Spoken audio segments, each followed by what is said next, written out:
Welcome in on this Tuesday. I'm Janae Hancock here at the live desk. On this Tuesday, it is also a very significant day as we look ahead to the general election that will be taking place on November 5th. We are less than 7 weeks away from that general election. And of course, here at KCTV5, we will continue to keep you all posted on the latest developments as we look ahead to that important and could be historic day. Right now, I do want to bring in our guests for today. We are joined by Sylvia Stevenson, who is the founder and president of the National Congress of Black Women, the Kansas City chapter. Sylvia, thank you so much for joining me here at the live desk. How's it going?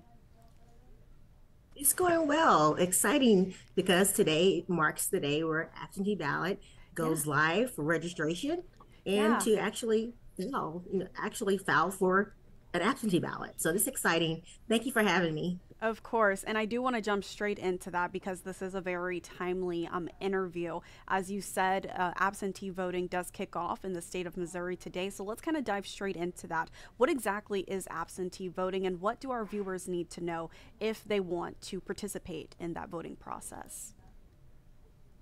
Absentee ballot, absentee voting is very important because it's an alternative method of voting for voters across America, and especially here in Missouri. Absentee voting, it allows for that convenience. So if you're a voter, as a voter, if you're not available to be present at the polling place to cast your ballot in person, you know that in advance, or if you know there's other circumstances that interferes with you being in person to cast your ballot on election day, November 5th, you can plan ahead.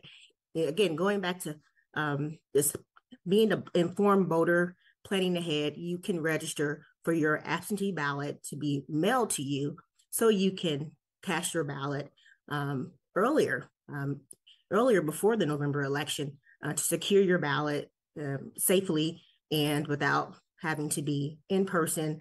A lot of times, November 5th, the general elections or any election can be chaotic. You never know what you're going to run into. But I think it's a huge benefit and also an incentive to voting because it allows you to plan ahead, secure your ballot by being a educated and informed voter to prepare for that day and ensure that you have your ballot in hand that you'll receive in the mail. And it just feels good to know that it's already done. You know who you voted for. It's safe. It's secure, and we highly recommend folks take advantage of absentee ballot voting. And you touch on a good point there, the fact that election day can be so chaotic. And I know we have been following so many different races as we look ahead to November. So we do expect a lot to be going on. So that's why we are really pushing out the fact that absentee voting does kick off in the state of Missouri today. I just want to clarify, so if you have been voting for years, you can still request to be an absentee voter today. Absolutely. You do have to be a registered voter by the time that you do register for an absentee ballot. And so, voter in Missouri, the voter registration deadline is October 9th. But if you're not registered, you should get registered now to be a voter in order to um, register for an absentee ballot before the deadline.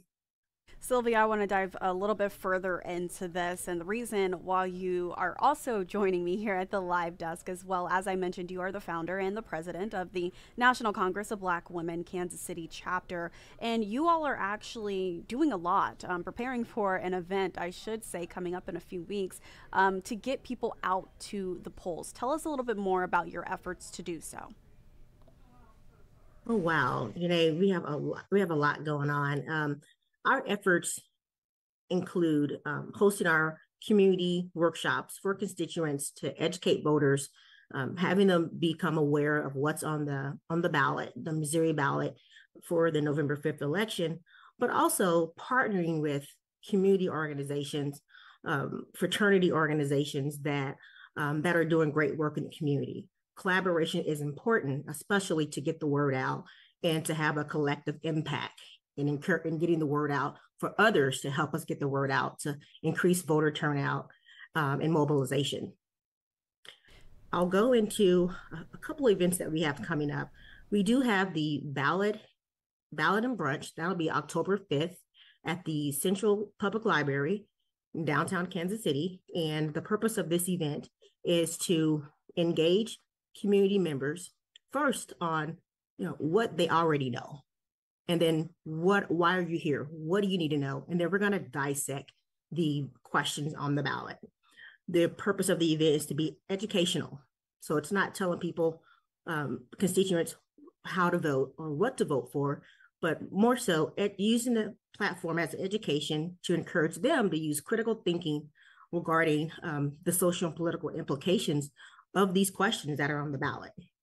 It's some people might not know what those implications are if you vote yes, if you vote no, but surely enough, we're not there to say you need to vote yes on two. It's really to empower the voters, educate them, and ensure that when they leave our ballot and brunch, they are informed and they're asking us questions and we're giving them resources to further research on their own. And I know, Sylvia, you've been in this position for 11 years, you said. And so what do you feel is the biggest issue looking ahead to a huge election like this presidential one that will be taking place in November? Is it just the fact that a lot of voters just are misinformed, so they choose not to vote, and that's why you all are really pushing all of these events out there ahead of the general election?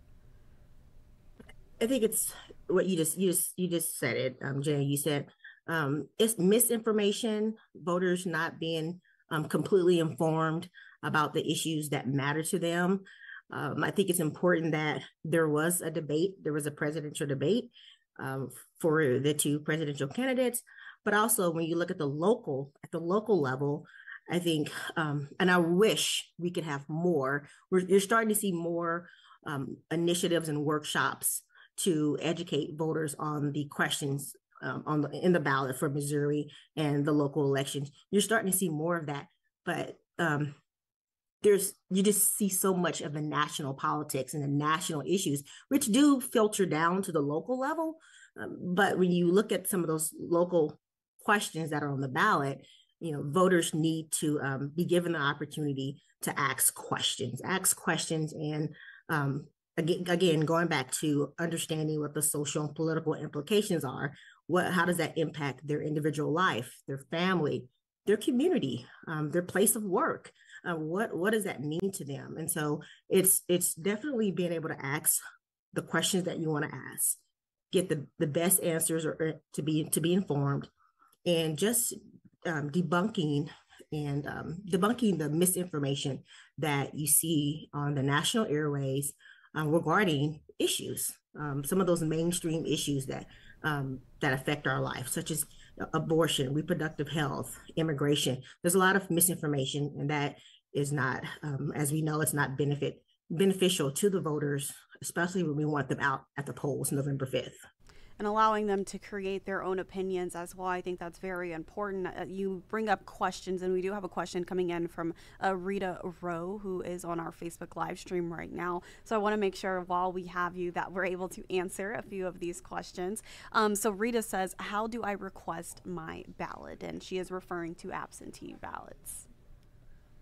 So if you're in Kansas City, you can go on, I'm going to use an acronym. It's the KansasCityElectionBoard.org, but it's KCEB as in Beverly.org. There is an opportunity on the Kansas City Election Board website to register or request an absentee ballot. You can do that all online. You can also go into the Kansas City Election Board, but because voters, we look for opportunities to be more accessible to us. So we rely on, the instant response and service. So I would highly recommend that you visit the KansasCityElectionBoard.org. There's also the Jackson County Election Board, Jackson County, Missouri Election Board that you can go to.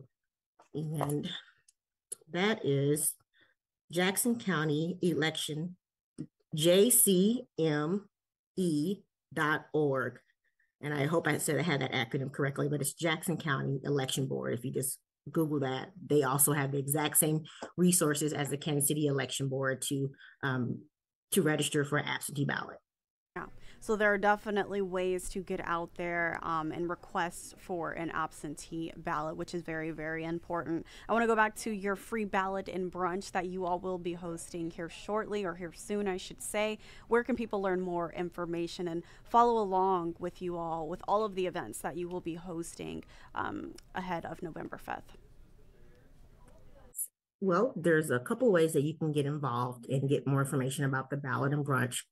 First, I would like to share that we are co-hosting this event in partnership with CCO, Community Creating Opportunities. And so there's two registrations. You can go to Eventbrite and just type in ballot and brunch, it'll bring it up. Or you can go to cco.org. Again, that's Community Creating Opportunities, cco.org. You can register also on their website. Sylvia, I want to thank you for taking the time to talk to me. I know, like I said, we are less than 7 weeks away from the general election, as well as some local elections here as well. So all eyes are definitely on politics right now. But I appreciate you taking the time, and I know you have a busy next few weeks ahead of you.